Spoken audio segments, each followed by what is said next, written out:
রূপপুর পারমাণবিক বিদ্যুৎ কেন্দ্রের আসল স্বপ্নদ্রষ্টাকে অনেকেই মনে রাখেনি। তিনি doctor M A Wazed Miah. Sheikh হাসিনার স্বামী পরিচয়ের বাইরেও ওয়াজেদ মিয়ার আলাদা পরিচয় ছিল। ভদ্রলোক ছিলেন দেশের সবচাইতে নামকরা পরমাণু বিজ্ঞানী। যে পারমাণবিক বিদ্যুৎ প্রকল্প এখন দেশের বাস্তবতা, সেটা তার হাত ধরেই শুরু হয়েছিল। 1997 সালে রূপপুর পারমাণবিক বিদ্যুৎ প্রকল্প পুনঃবাস্তবায়নের উদ্যোগ নিয়েছিলেন ওয়াজেদ মিয়া। অনেক বছর আগে হাজার হাজার মেগাওয়াট বিদ্যুৎ উৎপাদনের চিন্তা করাটাই যেখানে অকল্পনীয় ছিল, সেখানে তার সাহসে ভর করে পারমাণবিক বিদ্যুতের কাজটা পুনরায় শুরু করা সম্ভব হয়েছিল। বাংলাদেশ পরমাণু শক্তি কমিশনের চেয়ারম্যান হিসেবে তিনি যে অবদান রেখে গেছেন তা অবিস্মরণীয়। দেশে পারমাণবিক শক্তি ব্যবহারের উদ্যোগের শুরুটা 1961 সালে। রূপপুরে জমি অধিগ্রহণের কয়েক বছর পর প্রকল্পটি বাতিল করে দেয় তৎকালীন পাকিস্তান সরকার।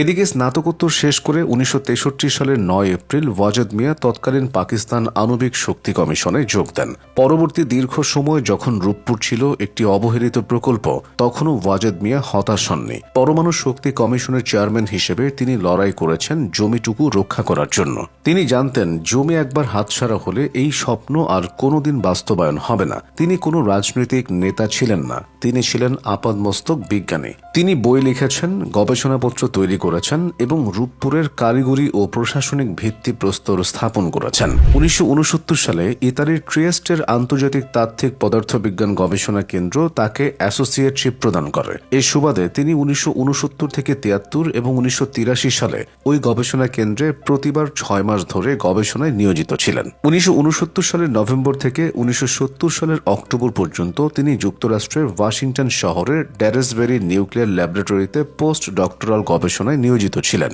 1975 সালের 12 মার্চ থেকে 24 আগস্ট পর্যন্ত তিনি তৎকালীন পশ্চিম জার্মানির কার্লসরুহে শহরের আণবিক গবেষণা কেন্দ্রে আণবিক রিয়্যাক্টর বিজ্ঞানে উচ্চতর প্রশিক্ষণ লাভ করেন। 1975 সালের 1 অক্টোবর থেকে 1982 সালের ফেব্রুয়ারি পর্যন্ত তিনি ভারতের আণবিক শক্তি কমিশনের দিল্লি ল্যাবরেটরিতে গবেষণায় নিয়োজিত ছিলেন। এ বিষয়ে ওয়াজেদ মিয়ার যোগ্যতা ছিল প্রশ্নাতীত। 1972 ও 73 সালে তিনি পরপর 2 বার বাংলাদেশ আণবিক শক্তি বিজ্ঞানী সংঘের সাধারণ সম্পাদক নির্বাচিত হন। 1983, 1984 ও 1985 সালে তিনি পরপর 3 বার ওই বিজ্ঞানী সংঘের সভাপতি নির্বাচিত হন। 1985 থেকে 1988 সাল পর্যন্ত 4 বছর তিনি বাংলাদেশ পদার্থবিজ্ঞান সমিতির সাধারণ সম্পাদক ছিলেন। তিনি 1997 ও 98 সালে 2 বছর মেয়াদের জন্য ওই বিজ্ঞান সমিতির সভাপতি নির্বাচিত হন। আর এসব পদে নির্বাচিত হয়েছিলেন শুধু তার যোগ্যতার নিরিখেই। 1991 থেকে 92 সালে তিনি বাংলাদেশ আণবিক শক্তি বিজ্ঞানী সংঘেরও সভাপতি নির্বাচিত হন।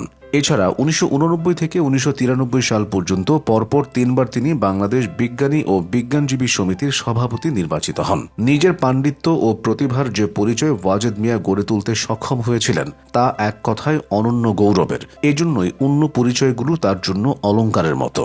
যেসব কথা তিনি প্রচার করতে চাননি, তার প্রয়োজনও বোধ করেননি। বেঁচে থাকতে মানুষ ওয়াজেদ মিয়া সম্পর্কে যতটা জানতেন, পরে জেনেছে তার চেয়ে অনেক বেশি। 2009 সালের 9 মে এই বিজ্ঞানীর জীবনাবসান ঘটে।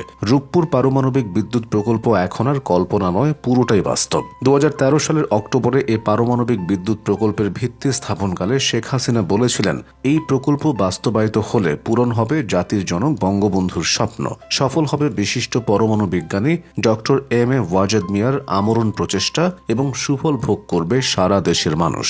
বাংলাদেশের প্রথম নিউক্লিয়ার পাওয়ার প্ল্যান্টের এই কাজটুকুর জন্যই ওয়াজেদ মিয়া প্রজন্ম থেকে প্রজন্মান্তরে স্মরণীয় থাকবেন।